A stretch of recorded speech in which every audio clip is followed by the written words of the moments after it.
پرستان کے ایک خوبصورت کنگڈم کے ایک محل میں ایک حسین شہزادی سارا رہتی تھی جو ہمیشہ کتابوں میں مگن رہتی تھی۔ وہ نہایت سادہ مزاج اور رحم دل تھی اور کنگڈم کی آئندہ ملکہ سمجھی جاتی تھی۔ کنگڈم کے پڑوس میں ایک اور خوبصورت بادشاہت تھی، مونارک کنگڈم، جہاں ایک نہایت حسین اور رحم دل شہزادہ رہتا تھا۔ دونوں کی پہلی ملاقات پرستان کی ایک شاندار بال پارٹی میں ہوئی اور پہلی ہی نظر میں دونوں کو ایک دوسرے سے محبت ہو گئی۔ کچھ ہی دنوں میں دونوں کی شادی طے ہو گئی، لیکن اسی پارٹی میں سارا کی کزن سونیا بھی موجود تھی۔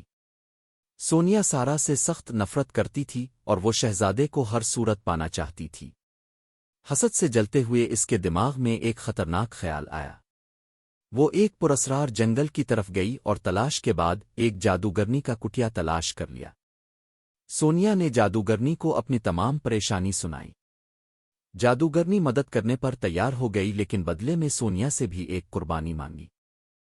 جادوگرنی نے سونیا کو ایک ایسا محلول دیا کہ اگر شہزادہ اسے پی لے تو وہ جس لڑکی کو سب سے پہلے دیکھے گا اسی سے محبت کرنے لگے گا۔ شادی کی تیاریاں شروع ہو گئیں۔ سارا بہت خوش تھی۔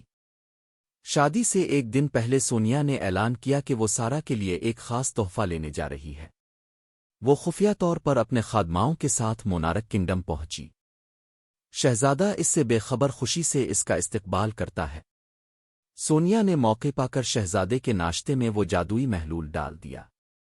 جیسے ہی شہزادے نے وہ مشروب پیا، اس کی آنکھوں کا رنگ بدل گیا اور اسی لمحے کمرے میں داخل ہونے والی سونیا پر وہ دل و جان سے فریفتہ ہو گیا۔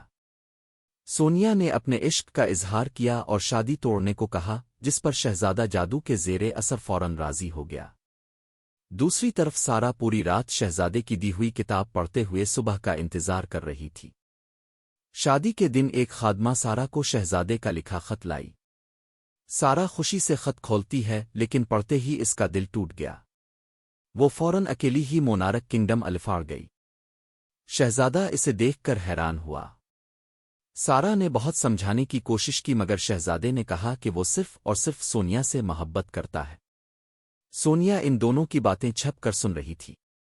دل شکستہ سارا واپس جانے ہی والی تھی کہ ایک خادمہ نے اسے کچھ بتایا، جس پر سارا حیران رہ گئی۔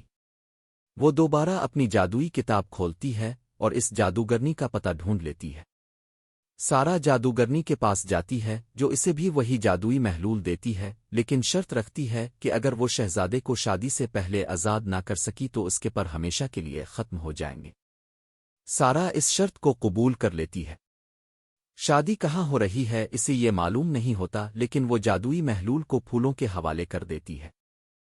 شادی کے دن جب سونیا دلہن بن کر شہزادے کی طرف بڑھ رہی تھی، وادی کے سارے پھول اڑ کر وہ محلول شہزادے تک پہنچا دیتے ہیں۔ محلول پیتے ہی شہزادے پر سے جادو ٹوٹ جاتا ہے اور سب یاد آ جاتا ہے۔ سونیا جادوگرنی کی رکھی گئی شرط کے باعث ایک مینڈک میں تبدیل ہو جاتی ہے۔ شہزادہ اور سارا شادی کر لیتے ہیں اور ہنسی خوشی اپنی زندگی بسر کرتے ہیں۔